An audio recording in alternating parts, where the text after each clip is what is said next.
Hola, Enen, Nuevo. ¿cómo estás? Muy bien, muy feliz de que nos volvamos a encontrar y muy Pues sí, agradecida del tiempo que me has dado. Me encantaría retomar ese tema en donde yo terminé hablándote de más o menos cómo se fue construyendo esta conciencia social tan particular de la mano de una búsqueda espiritual. Y yo te comentaba que sentía una gran afinidad con, pues, con tu generación, porque yo sé que ustedes vivieron, digamos que ahorita se ve muy, muy lejos, pero si yo veo ahorita a los jóvenes, que pienso, bueno, hace 20 años es de lo que yo estoy hablando y yo lo siento tan cerca, ¿verdad? Todo lo que pasó, que si el subcomandante Marcos, que si esto y que el otro. Y cuando yo era joven, hace 20 años eras tú, era Avándaro, era la represión, o sea, para nosotros era muy cercano, muy, muy cercano. Ahorita ya se siente como la prehistoria porque fue hace 40, sí, pero en sí. realidad en mi mente y en mi experiencia, en esta era que estoy tratando de presentar, pues siempre teníamos muy claro todavía esa cerrazón gubernamental también, que ya era la última colita, pero yo recuerdo, por ejemplo, cuando salió esta película Rojo Amanecer, que era la gran cosa porque casi, casi que era la primera vez que desenlataban alguna película con un tema claramente explicando cómo fue esa matanza. Por ejemplo, entonces yo me quedé con muchas ganas de escucharte a ti, si me lo permites, que nos compartas un poco pues de tu parte en estos tiempos. No, bueno, digo, eh, hablar de los 60 es como hablar de otro planeta y de otro país, porque ah, como sabes, ¿no? En ese tiempo pues era un monopartidismo y no es que porque me interese hablar de política, pero en este caso sí, era el control absoluto por parte del Estado de todo. Entonces, pues los jóvenes no tenían, digamos, muchos accesos a lo que estaba pasando en ese entonces en el mundo. Aquí nosotros, pues, hacíamos, digamos, como no había lugares a donde ir, no había discotecas, no había nada de esas cosas, pues todo lo hacíamos en casa, hacíamos nuestros guateques en casa. eh, no sé, comprábamos comida o hacíamos sándwiches, poníamos musiquita y nos poníamos a platicar. Éramos realmente muy ingenuos comparado con las barbaridades que suceden hoy en día, ¿no? Digo, pero digo barbaridades porque pues, ahora les ha de parecer muy natural, pero ya visto a la distancia, visto desde el balcón de mis 80 años, pues éramos unos bebitos ingenuos y lindos. Y por otro lado, eso respecto al control, digamos, de la vida pública. En cuanto a la parte de la vida privada o casera, era algo, digamos, de alguna manera similar. Eran estas imposiciones de esas familias como muy tiesas, como muy porque la palabra estricto no viene al caso, pero eran tiesas, eran como, y al mismo tiempo cursis, y al mismo tiempo cursis. Digo, como digo siempre, era como estar viviendo dentro de una película de Sara García y Joaquín Pardavé. Es que en donde todo era de llanto y que la mamá se sintió ofendida, pero se aguantó la ofensa y el papá era duro en la mesa y controlaba a todos, en fin. Y pues claro, todos éramos luz de la calle y oscuridad de nuestra casa, porque teníamos que hacer dobles vidas, ¿no? Por otro lado, pues en ese tiempo ya se acercaba, digamos, con mucha proximidad el asunto del choque de generaciones, el choque entre las formas estas tiesas de los padres y los jóvenes tratando de liberarse de eso, todavía no con ideas claras de qué cosa era esa liberación. Evidentemente, había el rock incipiente y había los primeros rockeros que eran fantásticos, pero pues a México no llegaba o llegaba a cuentagotas todo eso, ¿no? Pero fue un tiempo muy, muy interesante, muy como germinal, ¿no? Como había ese impulso y no sabíamos muy bien qué cosa era, pero nos movíamos, ¿no? Y a los primeros tiempos de los 70 sí empezaron a eclosionar muchas de las cosas que en los 60 sucedían, pero pues, los manteníamos callados. En los 70 pasaron ya cosas muy interesantes, ¿no? Digo, hablando del tema que nos interesa, pues fue cuando ellos llegó a México, ¿no? Y todo lo que sucedió alrededor, ¿no? Fue, por ejemplo, también en ese tiempo el nacimiento, digamos, del budismo zen en México con el doctor Suzuki y con Eric Fromm.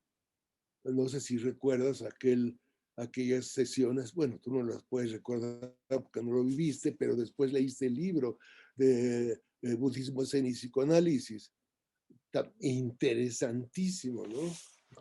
Y bueno, todos nosotros ya para ese tiempo, pues ya comenzó a haber un poquito de libertad. Y bueno, también es el tiempo de lo que fue Avándaro en México. Ok, como que ya nos posicionamos en ese México de esa época, pero lo que tú nos quieras contar a título personal, Sí. ¿tú cómo lo viviste o fuiste a Vándaro o te sentiste No, mira, no fui a Avándaro, pero estuve cerca. Yo me incorporé, digamos, al asunto del rock un poco después, pero no fue precisamente en México, sino que como era el tiempo en que comenzaba yo a ganar un poco de dinerito, ya como para comprarme un boleto de avión e ir a San Francisco, pues entonces me iba a San Francisco, ¿no? Y me iba yo bueno, creo que ya te lo conté, me dices si ya te lo conté, pero nos íbamos a San Francisco a escuchar pues todos los conciertos de los rockeros incipientes. Toda la gente que ahora aparece en los libros como los grandes, pues eso, muy bien, yo te quiero eran unos squinkles todos, y pues nada, que tanto nosotros como ellos, pues estábamos empezando. Me acuerdo que nos mandaron de San Francisco a un lugar que se llamaba Sausalito, que es del otro lado de San Francisco, el otro lado de la bahía. ¿Por qué nos mandaron allá? Porque aunque no lo creas, San Francisco era un lugar cuadrado, así como lo oyen. Y entonces querían sacar de ahí a los beatniks, a los hippies, a los gays y a todo mundo. Y entonces compraron un cine que estaba en Sausalito y lo convirtieron en el lugar de los conciertos de rock y en el lugar de para que se fuera toda esa pudredumbre a Sausalito, ¿ves? Y entonces, pues, allá íbamos y ahí escuchábamos, pues, a todas estas gentes, ¿no? Como era un cine, no tenía backstage, porque no era un teatro. Entonces, todas las cosas las tenía que meter por enfrente, todo, los equipos y demás. Llegaban, como eran pobrecitos también, todos, digamos, pues para meter sus baffles y todos sus equipos, que en aquel entonces, como eran analógicos, los baffles eran del tamaño de un elefante y no tenían dinero para pagar alquiler de camiones grandes. Entonces compraban chatarra de automóviles, entre ellos, por ejemplo, las carrozas funerarias de Cadillac, viejas.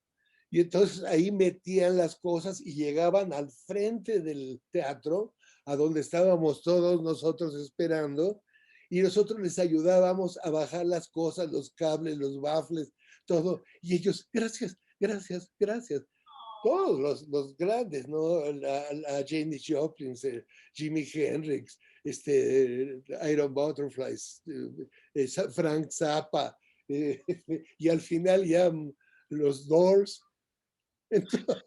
Entonces, bueno, metamos todo y luego el policía decía, ya muchachos, sálganse, ya, porque tienen que ensayar. Y todos estos melenudos que parecíamos para los de San Francisco como asesinos, nos salíamos como corderitos. Ay, formaditos. Formaditos. Entonces poníamos nuestros sleeping bags junto a lo que fue la taquilla del cine y los sleeping bags marcaban cómo habíamos llegado. Y entonces en los interims, los que dibujaban, dibujaban en las calles y en las banquetas, los que tocaban, tocaban instrumentos, los que hacían poesía, recitaban poesía, y todo eso pasaba al mismo tiempo. Entonces, después, eso que era como natural, después se volvió como toda una, digamos, como todo un estilo, como toda una forma, pero fue espontáneo.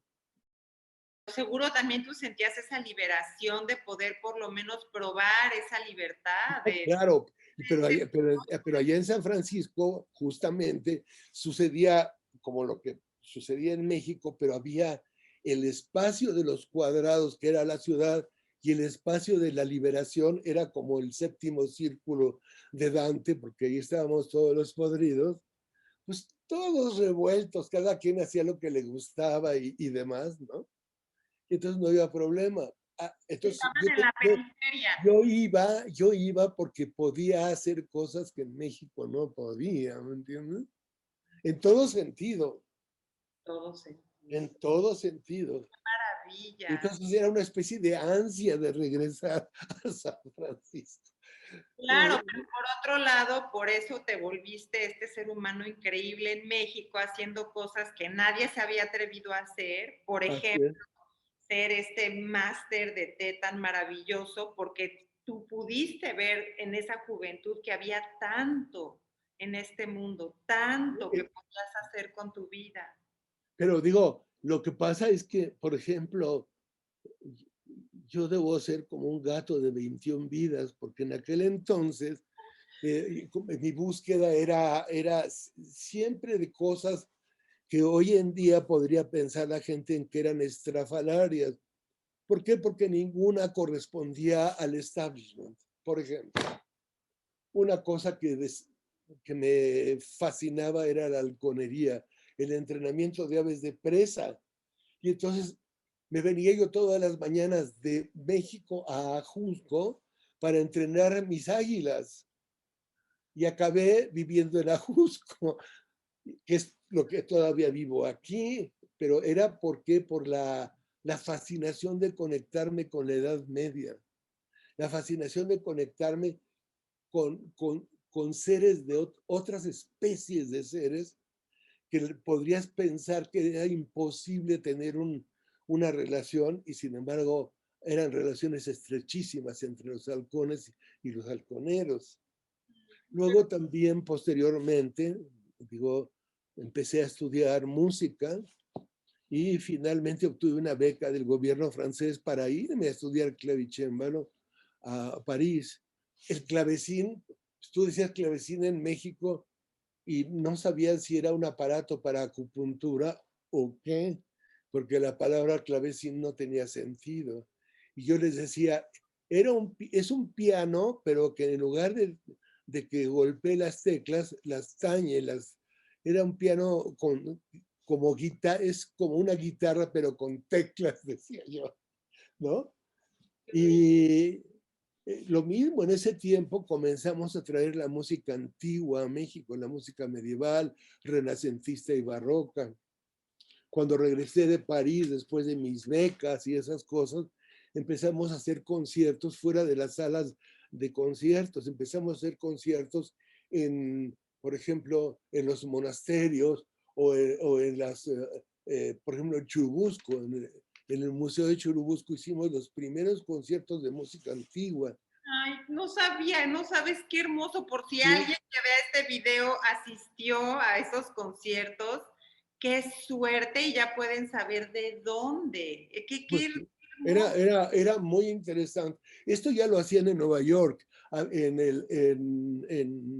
Había un hombre que se llamaba Safford Cape, que tenía un grupo que se llamaba Pro Música Antigua, y entonces hacían The Cloisters, hacía los conciertos. Entonces estaba sentado en un lugar al atardecer, dentro de una estructura arquitectónica medieval, y comenzabas a oír música de aquel tiempo, y luego empezaban los músicos a salir, o escuchabas a lo largo de los laberintos o de las escaleras la música, y empezaban a bajar, y la escuchabas primero lejos y luego empezaban a llegar al lugar a donde estábamos sentados aquellos que íbamos a los conciertos. Y de alguna manera lo que nosotros hicimos en México fue pues lo que podíamos dentro de las estructuras españolas, ¿no? Pero esa música también yo la considero muy espiritual, o sea, ¿Lo hay es? algo, es como una, ¿Lo es? te lleva totalmente a esta búsqueda interior inevitable quizá. Sí, sí lo es. Es como el canto llano, como el gregoriano también, ¿no? Hay gente que no lo puede escuchar, sobre todo la gente come curas, que no lo puede escuchar porque lo asocia con la iglesia, como, un poco como con el incienso. No pueden oler incienso porque dicen que huele a misa y a flores podridas. Pero no es un problema del incienso, es un problema de cómo tú captas las cosas. El incienso es algo maravilloso, no necesariamente el copal que ponen en las iglesias, pero en Japón, por ejemplo, hay toda una escuela relacionada con el incienso, y que Te es una escuela conmueve, hay inciensos que te conmueven hasta el tuétano. hasta la más profunda espiritualidad por el olor, ¿no? De la misma manera la música medieval y la música barroca. Híjole, Y pues qué hermoso ser, la verdad, que fuiste capaz de tener este llamado o esta conexión con la música antigua y que no nada más la buscaste aprender, sino ofrecer. Se me hace algo tan especial. cuando nosotros íbamos, por ejemplo, al Museo de Antropología o al Instituto de Antropología a decir que por favor nos dejaran tocar música antigua en las, digamos, en los museos estos ex conventos, nos decían música antigua, como de quién quieres que escuchar música antigua allí, qué tiene que ver. Y entonces creían que era música antigua mexicana de Salterio y esas cosas, porque no sabían que era la música antigua. Y la ignorancia. Pero ya luego cuando nos vieron y escucharon los primeros conciertos, decían, wow, ¿no? Fíjate, por ejemplo, cómo acabó todo eso. Ya después te preguntaré algunas cosas. Cuando se inauguró Tepoztlán, se volvió algo extraordinario porque lo volvieron a la vida. Y cuando se inauguró, en el día de la inauguración se hicieron muchísimos eventos, entre otros, bueno, pues tocó la Orquesta Sinfónica de México, trajeron a, a este hombre, ¿cómo se llama el hindú? Ese famosísimo, se me fue el nombre ahorita. Ravi Shankar. Y, tocando, imagínate tú en el templo, digamos, de Tepoztlán, Ravi Shankar tocando toda esa música maravillosa, ¿no? Y a nosotros nos tocó tocar en la mañana, y la presentación de la tarde de Ravi Shankar. O sea, yo decía, Dios mío, ¿cómo puedo yo alternar con un ser de ese tamaño, verdad? Porque era la época aquella en que Ravi Shankar estaba pues en la cúspide. Y con los Beatles y Los todo. Beatles y todas esas cosas. También hubo, era la época, por otro lado, por ejemplo, de la famosísimo Atahualpa Yupanqui. Yo Mi estaba hermana sí lo veía. En Francia, bueno, había colas infinitas para entrar a escuchar a Atahualpa Yupanqui, un músico sudamericano que eh, tocaba, digamos, música un poco, música tradicional y música con un sentido profundamente humano, en donde te hablaba, digamos, digamos, de todo lo que te habla el Zen, ¿no? De que cómo somos frágiles y cómo somos un milagro caminando, ¿no? Pero claro, con todas las, digamos, la temática de la vida cotidiana en esos lugares lejanísimos de Sudamérica, que en aquel entonces eran verdaderas canciones del sur. Sudamérica era tierra ignota, increíble, ¿no? Y ahora Sudamérica es nada más una llamada telefónica a una línea aérea o tu computadora y llegas a donde quieres. En aquel entonces no. Dijo Argentina, o digamos, me acuerdo Borges, yo soñaba poder conocer la casa de Borges, ya no digamos a Borges, ¿no? Sino poder estar enfrente a su casa. Y así, o ir a Nazca o esas cosas, ¿no? Y ahora ya es nada más de si tienes tarjeta de crédito y fondos. Pero en aquel entonces todas esas aspiraciones eran espirituales, eran inalcanzables, porque además éramos jovencitos y pues no teníamos ni dónde caernos muertos.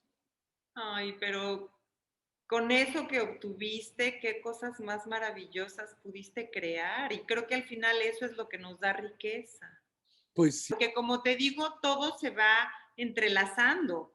O sea, yo crecí oyendo a Atahualpa Yupanqui y por eso te pedí que tú claro. también. ¿Recuerdas cómo nos tocaba adentro? Decíamos, Porque yo era una niñita, yo habré tenido 8, 9, 10 años y estaba de moda, ya sabes, en México en esa época para los niños era pues todo lo que era, no sé, parchís, timbiriche o yo qué sé.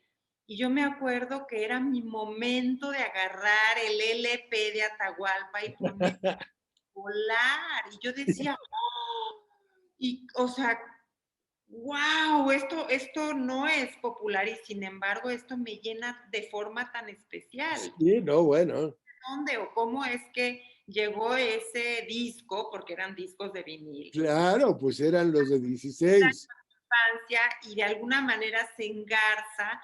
La vez pasada te había hablado de cómo fue tan poderoso para mí oír en vivo a Mercedes Sosa, Sí, porque tenía esta misma vena de Atahualpa Yupanqui, una mujer también de Sudamérica llena como de esta pachamama, de esta fuerza de la madre tierra conectada, que te hablaba de alguna forma, pues, a directo al corazón. quería decirte que increíble cómo ahora, ya desde este balcón, desde esta época, todas esas personas, personalidades, todos estos seres especiales que nos llamaban tantísimo la atención y que parecían disímbolos, como que, ¿por qué eso, verdad? ¿Por qué la halconería? ¿Por qué el clavecín? ¿Por qué Atahualpa Yupanqui? ¿Por qué Ravi Shankar?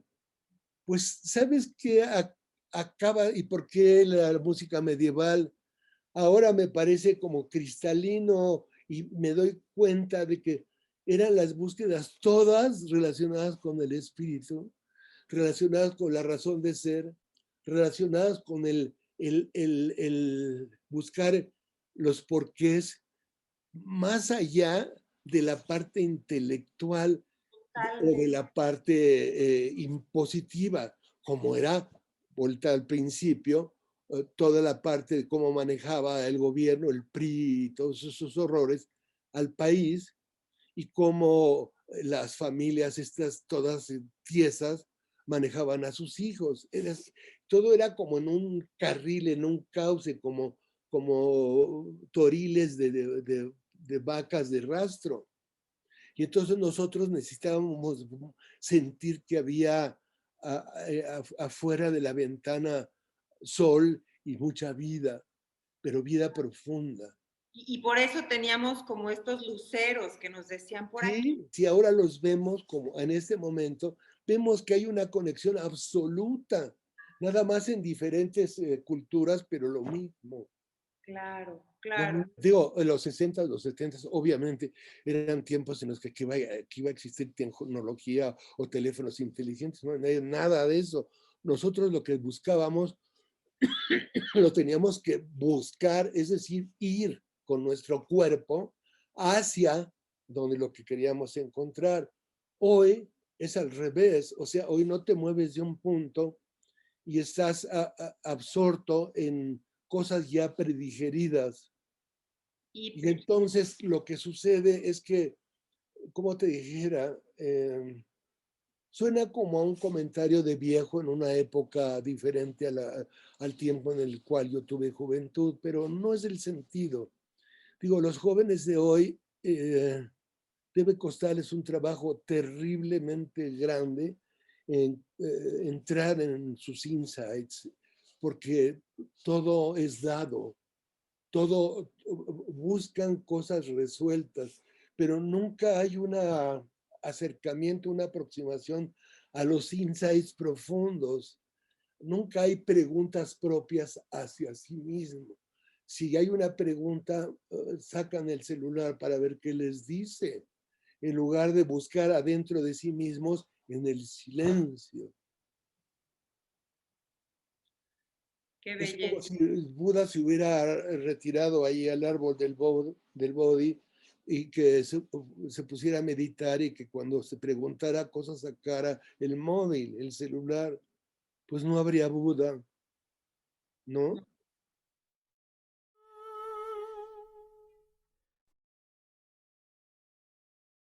Sepamos aquello que te pregunté y que me lo contestes. Cuando te hice por un agujerito de una puerta antigua, quiero saber cómo llegaste a casa de el gran hermano Rochi. ¿Cómo?